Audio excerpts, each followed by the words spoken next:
안녕하세요. BM노트에 기획하는 남자입니다. 마케팅을 처음 맡았을 때 저는 정말 막막했습니다.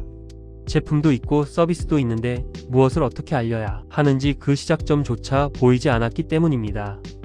회사에서 마케팅을 해보면 좋겠다는 제안을 들었던 그날, 저는 기획서 앞에서 한참 동안 움직이지 못했습니다. 방향이 없다는 것은 단순한 무지가 아니라 어디를 바라봐야 하는지도 모르는 상태였습니다. 그 상태는 사람을 굉장히 깊은 불안으로 밀어넣습니다.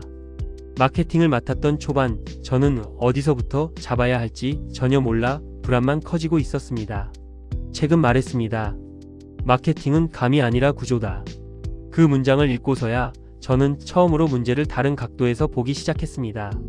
이 책이 제게 준 가장 큰 통찰은 노출과 키워드라는 매우 단순한 기준이었습니다.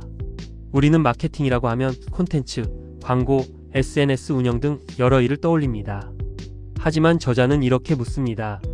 사람들이 당신을 어떻게 발견하나요? 저는 그 질문을 한 번도 스스로에게 해본 적이 없었습니다. 그래서 기준 없이 헤매고 있었던 것이죠. 검색 키워드는 단순한 검색어가 아니라 고객의 시선이 흘러가는 구조입니다. 사람들이 어떤 단어로 세상을 바라보는지 이해해야 우리가 말하는 문장도 닿을 수 있습니다. 저는 그동안 마케팅을 내가 하고 싶은 말을 다듬는 일로만 이해하고 있었는데 이 책은 정확히 반대 방향을 보여줬습니다. 사람들이 이미 하고 있는 말에 합류하는 일. 그것이 마케팅의 출발점이었습니다. 저자가 제시하는 핵심 구조는 3단계입니다. 노출 2의 선택. 저는 그동안 선택 단계에만 집중하고 있었습니다.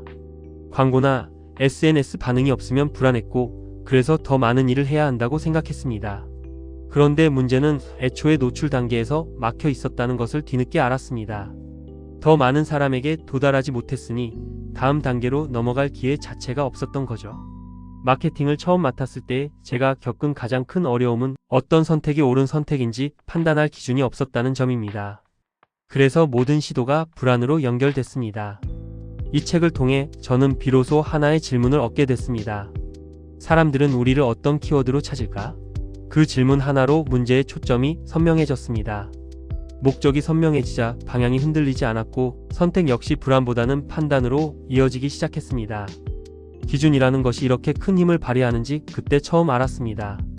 기준이 잡히자 불안이 줄어들었고 설명할 수 있는 선택이 가능해졌습니다.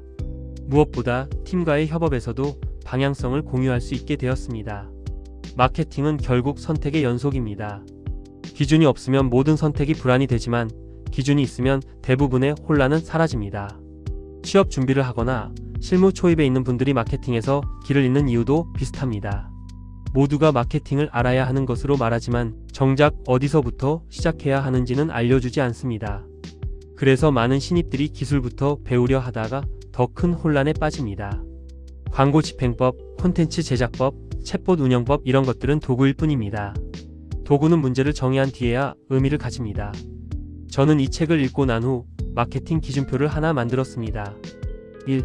이 프로젝트의 핵심 키워드는 무엇인가? 2. 고객은 이 키워드를 어떤 상황에서 검색하는가? 3. 우리는 어떤 메시지로 이 키워드에 합류할 것인가? 지금도 저는 어떤 브랜드를 맡든 이 3가지부터 확인합니다.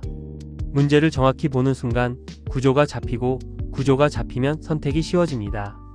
결국 우리는 실력이 부족해서 헤매는 게 아니라 기준이 없어서 흔들리는 것입니다. 그래서 이 책을 추천하고 싶습니다. 마케팅이 어렵다면 기술보다 먼저 관찰을 시작해야 한다는 것. 관찰에서 기준이 생기고 기준이 생기면 방향이 생긴다는 것. 그리고 그 기준은 생각보다 단순한 구조 노출과 키워드에서부터 시작된다는 것. 저도 한참 헤매던 시절에 이 구조를 알았다면 훨씬 덜 고생했을 것 같습니다. 마케팅을 시작하는 분들도 지금 흔들리는 분들도 이 단순한 기준 안에서 자신만의 방향을 찾을 수 있기를 바랍니다.